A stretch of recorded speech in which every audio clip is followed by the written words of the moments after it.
good? Yeah. Very good. So this is a it's cooperation. Thank you. dear, Excellencies, dear students, dear ladies and gentlemen, it is a pleasure for me to be here on this symposium dealing with the rescue activity of my stepfather, Carl Lutz. Many thanks to the Swiss Embassy, which made this event possible, to Mrs. Yael Granot-Bain of the Weiss-Libnat International MA program in Holocaust Studies at the University of Haifa, and to the students who contributed to the success of this program. Events in Israel are very special to me, as my father spent 7 years in Palestine. At that time it was British territory. From 1935 to 1942, he was Swiss Vice Consul in Jaffa and Tel Aviv.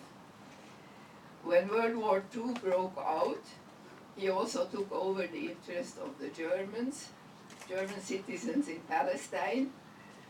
He very often told me about the Holy Land, because, which he was very impressed. In his free time, he visited the sites of the Bible, and he showed me the wonderful photographs he took here. They are available at Yad Vashem, most of them. The experience he made in Palestine was the ideal preparation for his rescue activity in Budapest and negotiating with Eichmann, because he did a very good job here. Vice Consul Lutz started his activities in Budapest in January 1942. He was head of the Department of Foreign Interests of the Swiss legation. He was not sent to Budapest to rescue Jews. His main activity was emigration to Palestine, which was British mandate at that time.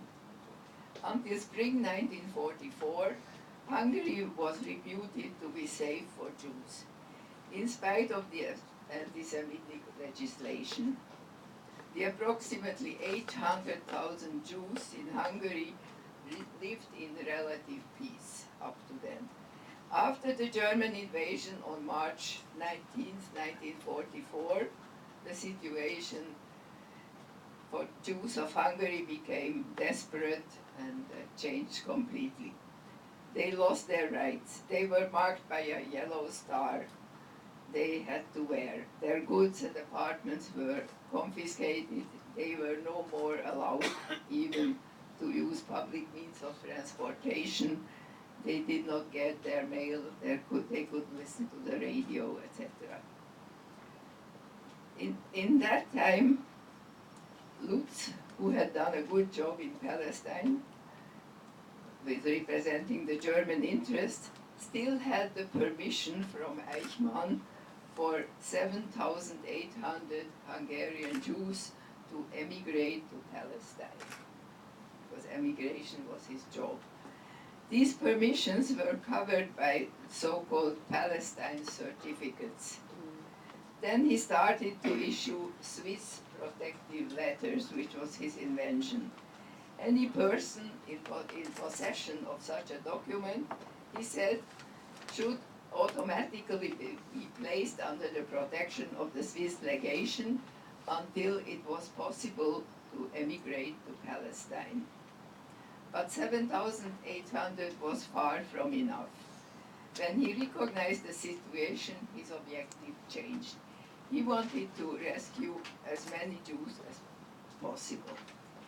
So he interpreted the units Eichmann spoke of as families and started to issue tens of thousands of additional protective letters, even though these were no more backed by Palestine certificates anymore. In order to hide his approach, he was careful to always repeat the numbers 1 to 7,800 and then never go beyond these. He repeated it. He was hoping that the Nazis wouldn't find out about his ruse. This meant, and each 1,000 names were grouped in a collective passport. Swiss collective passport. This meant that the applicants stood under formal Swiss protection. Needless to say that this procedure was not in line with the policy of Switzerland. Only much later, in fall, the German and Hungarian authorities became aware of his rules. When emigration to Palestine and issuing letters of protection made it necessary to increase his staff, he decided in July 1944 to move the emigration department of the Swiss legation to the Glass House building. The Glass House stood under diplomatic protection and also became a center and the headquarters of the Carl Lutz and the Jewish resistance. What a risk he took! But the main thing was to rescue as many Jewish lives as possible. For this, he risked his life, his career, and his health. Why did he do this? His motivation. The laws of life are stronger as man-made regulations. That's how he thought, and that's how he acted. He was not born a hero, he was rather shy and introverted. But as an engaged Christian, he was a Methodist, he could not tolerate the Jews being pursued and killed. He was grown up in a poor Methodist family in Switzerland, in eastern Switzerland, together with 9 brothers and sisters. His mother, the most important person in his life, was a very strong personality and a deeply religious woman. My father adopted her ethics. When he saw the misery of the Jews, he felt that God gave him this task and that God would give him the strength to fulfill it. Let me tell you about the scene he remembered was the most terrible in his life during these last months of the war in 1944. It was a scene in Obuda camp brickyard where thousands of Jews were gathered and Gertrude, his first wife, accompanied him. These are his personal notes about it. 5,000 of those unhappy people were standing in line, freezing, shaking, hungry, with tiny packs on their shoulders, stretching their letters toward me. Again and again, the police had to intervene to prevent my clothes from being torn from my back. For these people, it was the last glimmer of hope. It was the worst form of spiritual torture. We saw people being lashed with dog whips, lying in the slime and run in mud with bloody faces. Wherever tried to help them was threatened with rifles. And yet, we have to declare some of the protective letters as fakes so the others would be recognized. For the people concerned, this was like a death sentence. In the Glass House, life-saving documents were issued with the help of 150 Jewish partners, the Chalutzim and the Jewish pioneers. They worked day and night for months. At the end, there were no legal protective letters left, so they forged the documents by tens of thousands. My father knew about all this, but though it was not in conformance with Swiss policy, he tolerated it. By the end of the war, about 3,000 people found refuge in the Glass House, and one of them is even here now. The rest stayed in 76 Swiss safe houses in the international ghetto of Budapest, and most of these people survived.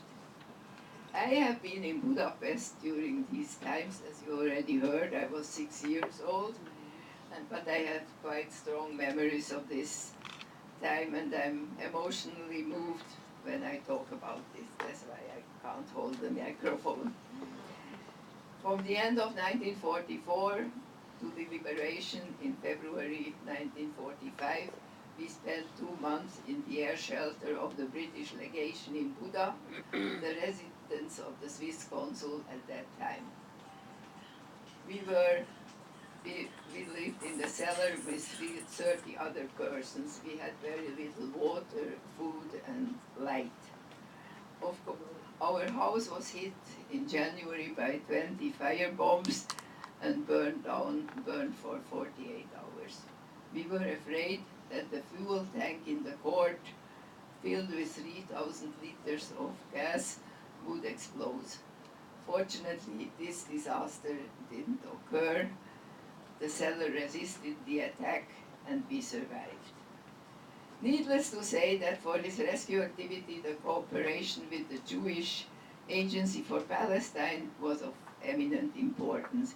He could not have issued that many protective letters and guarantee safety and food in the Swiss houses without the Carl Lutz, the Jewish pioneers, and other Jewish organizations who gave them help and support.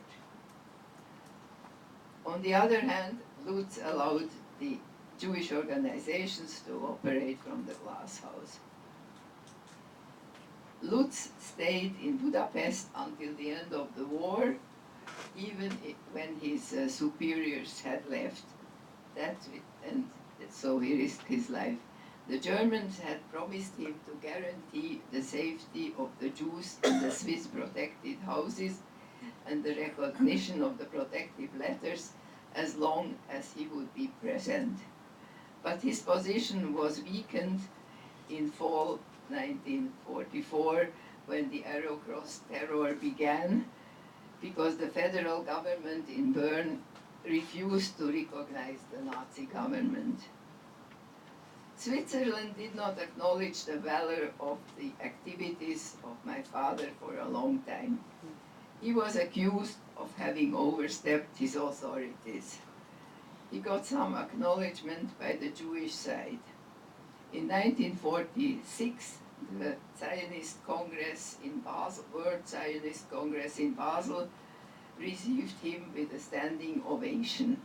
Israel, Yad Vashem, honored him in 1964 as a righteous among the nations, and 2 trees were planted in the memory of Carl and Gertrude Lutz in Yad Vashem. And in 1959, a street in Haifa here was named after him, and he has also been proposed for the Peace Nobel Prize. In Switzerland, he got much later the appreciation he deserved, but now we have many projects going on. I get a lot of support, and there will be a film, the film is almost finished, produced by Swiss Television Company, and will be broadcasted in all 3 languages in Switzerland in August. And there will also be a movie or a documentary, the same documentary, a longer version for cinemas, and that will help a lot to make his deeds a little better known. The premiere will be in Budapest in June, by the way. But of course, the appreciation from the Swiss, from his home country, which was very important to him, came too late. He died in 1975 at the age of 80 in Bern. I was with him. Thank you. Thank you.